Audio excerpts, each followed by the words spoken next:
back.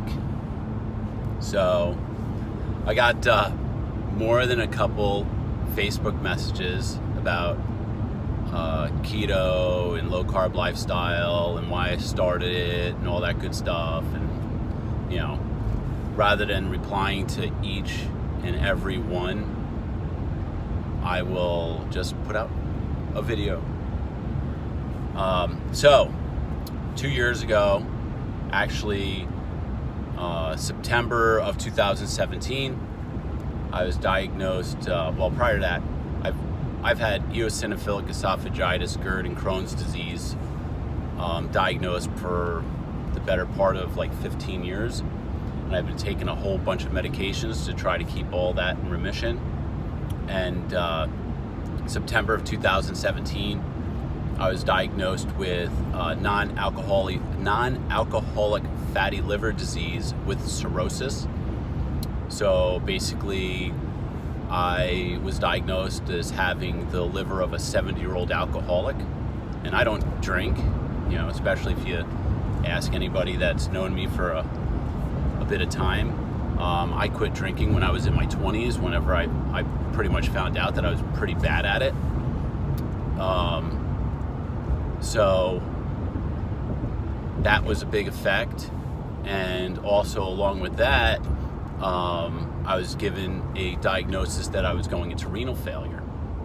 And my doctor had advised me that I would have been needed to get put on a transplant list for a kidney, and then because the kidney would be more urgent than a liver transplant. So my reaction to this was, wait a fucking minute. Is there something else that we can do? Because, you know, the liver, I don't know if everybody knows, but most commonly people know the liver is a regenerative organ. Usually it has some regenerative properties. Like if you, that's why you can donate lobes of your liver, stuff like that. So I said, is there something else that we can do to maybe get my liver to fix itself? And the reason why I was going to renal failure, why my kidneys were getting messed up, was because my liver was failing. So I said, hey, is there a way that we can fix this, and then that'll help the kidneys out? You know, maybe everything will bounce back and forth, and everything will start getting better. You know, instead of looking at, you know, they asked me if I had any family members that were the same body style as me, pretty much. So my sister and my father, we pretty much have the same body style, but due to medical issues that they previously had, they wouldn't have been able to give me a transplant. So the next choice was, at the time, my now 16-year-old son. And I'm not about to start ginzuing up my kid. You know, I'd rather try everything else first than say, oh yeah, you know, we'll just go ahead and, you know, cut open your kid. You know, it just was not palatable to me. So, you know, my doctor being pretty much like a free thinker, you know, she's I hate to say older because women don't like their age, but older, you know, kind of, you know, like throwback hippie kind of woman, really, really fun woman. She asked me if I ever thought about going vegan. And I said, no, not really. And that really wasn't an option for me. You know, I don't have any deep-seated notions of going vegan. I like animal products. If, you know, other people don't, or they have like moral or environmental or something else, whatever, I don't. So then she told me that she'd get back to me. So she got back to me like in a week, and she asked me if I watch YouTube videos, and I said yes. And then she asked if I could go online and look up this guy, Dr. Berg, B-E-R-G. And she had me watch a video of his. it's a keto and intermittent fasting for beginners.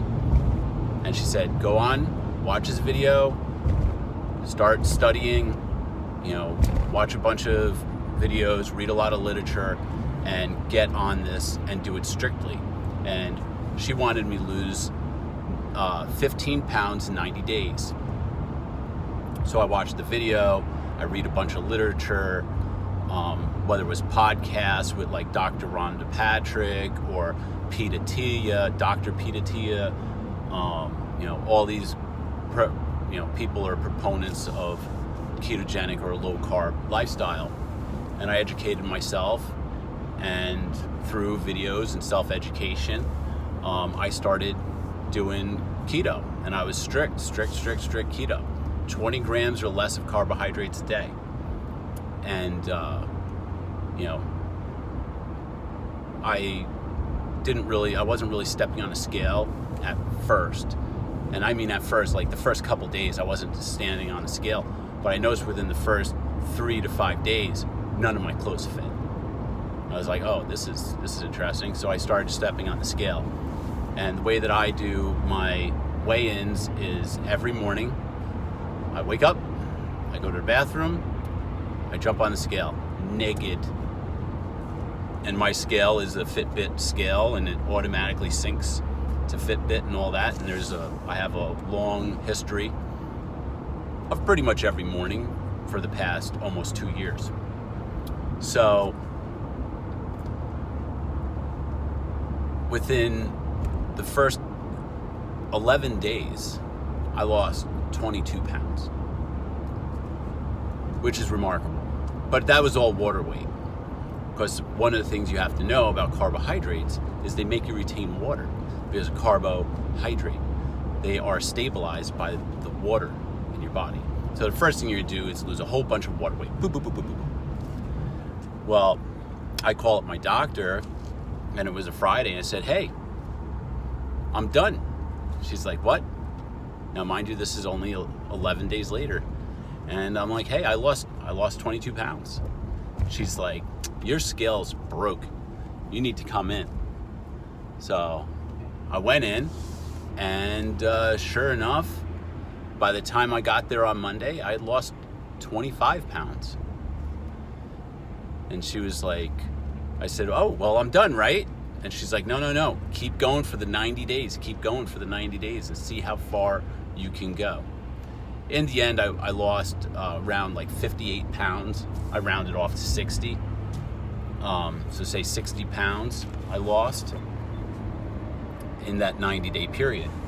And then my wife, she saw how much weight came off of me. Like I went from a 38 waist to a 30 waist, 38 waist to a 30 waist.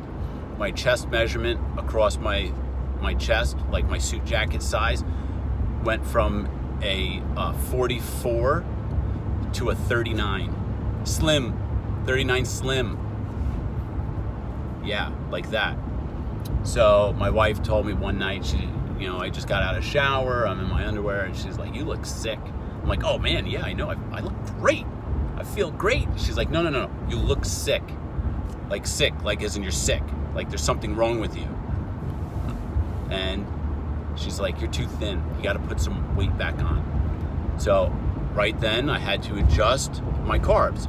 So I would adjust my carbs until I started gaining weight, and then I would hold those carbs until I would hit my goal weight, which right now is like 170. I stay between 168 and 173. So I'd adjust my carbs, my daily intake, so that I would go up, and then finally, once I hit my goal weight, I adjust them a little bit down, and if I was still gaining weight, I adjust them down a little bit more until I found that nice equilibrium.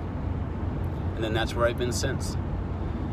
Right now, I eat anywhere between 100 to 70 grams of carbohydrates a day. Right in between there, and that keeps me right where I need to be. So, am I in like dietary ketosis, like full-blown ketosis? Not all the time. most of the time I am what's considered low carb, high fat. So, technically it's still keto kind of lifestyle, but it's more or less considered low carb, high fat after that first initial bang. But anytime that I do any like high intensity training, like especially like cycling, stuff like that, like flipping a switch, boom, I will go right into, full on ketosis, and I will be 100% fat burner. And, that's until you hit what, your anaerobic threshold. Once you hit your anaerobic threshold, you're primarily using carbohydrates. Well, not really carbohydrates, but glycogen, muscle glycogen.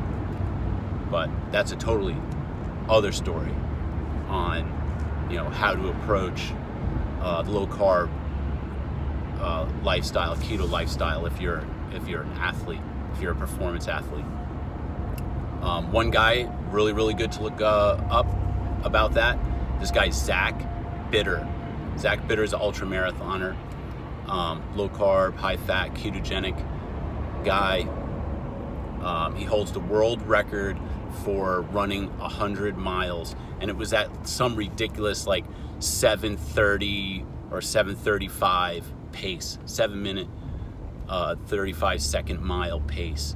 100 miles this guy ran.